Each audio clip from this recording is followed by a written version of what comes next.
rin sa piskalya ng pamilya ni Jeffrey Jennifer Laude na ipa-DNA test ang suspect na si Private First Class Joseph Scott Pemberton. Mula sa Olongapo City, nakatutok live si Haji Rieta. Haji. Mel, bukas na ang alibing ni Jeffrey o Jennifer Laude pero ayon sa pamilya, hindi rito nagtatapos ang kanilang laban. Tuloy pa rin daw ang kanilang laban para sa katarungan. Emosyonal pa rin si Marilu, ang nakatatandang kapatid ni Laude, nang humarap sa media kanina. Kami na nga nakakrasyado, kami pa pinagtataguan. We should be ready. Si Marilu yung nag-over the backhood kahapon sa Camp Aguinaldo kung saan nakadetain ang suspect na US Marine si Private First Class Joseph Scott Pemberton. Kasama niya nag-over the backhood noon ang German fiancé ni Laude na si Mark Sasselbeck. Sabi ni Marilu, hindi nila malilimutan ang kapatid na itinuturing nilang isa sa mga tagapagtaguyod ng kanilang pamilya. Nakakalungkot sobra kasi never na namin siya makita kahit kailan. Tapos nakakasakit ng damdamin kasi sa ganung paraan nawala siya bigla. Tapos hindi pa natin nakikita yung pumatay sa kanya. Kahit daw mailibing ang kapatid bukas, tuloy pa rin daw ang kanilang laban para makuha ang hustisya. Si Sasselbeck, ipinakita pa sa media ang kanilang mga larawan na puno raw ng mga magagandang alaala. I won't say goodbye.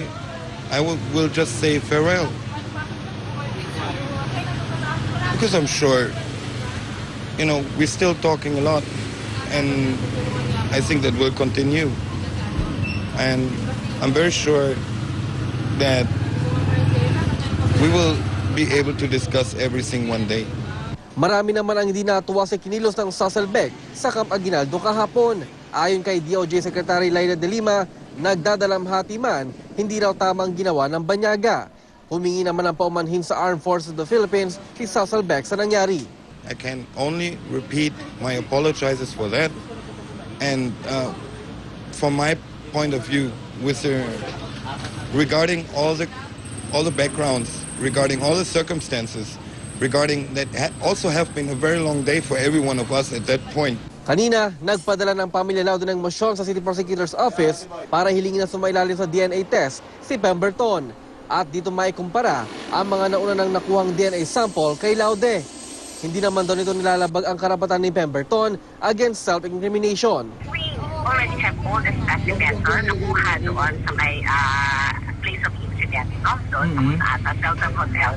Kaya lang, sabi ko, saan natin i-compare yun? Paano natin malalaman na kay Pemberton yun? At if we will not be able to get blood sample or swab their fingerprints kay Pemberton. Bago ang mosyong ito, noong preliminary investigation ng Martes, inutusan na ni Olongapo State Prosecutor Emily Fe de los Santos ang abogado ni Pemberton na magbigay ng mucus sample ng Amerikanong sundalo. We don't want to commit the same mistakes. Mel, bukas alauna ng hapon dadalhin ang labi ni Jeffrey sa simbahan kung saan magkakaroon ng isang misa at magkakaroon ng maikling programa. At pagkatapos noon ay magmamarsya ang lahat papunta naman sa kanyang huling hantungan. Samantala, Mel, nais din ng pamilya Laude na sana dumalo itong si Pemberton sa isasagawa namang clarificatory hearing sa November 5 hinggil naman sa kanilang isinampang mosyon. Mel? Maraming salamat sa iyo, Haji Rieta.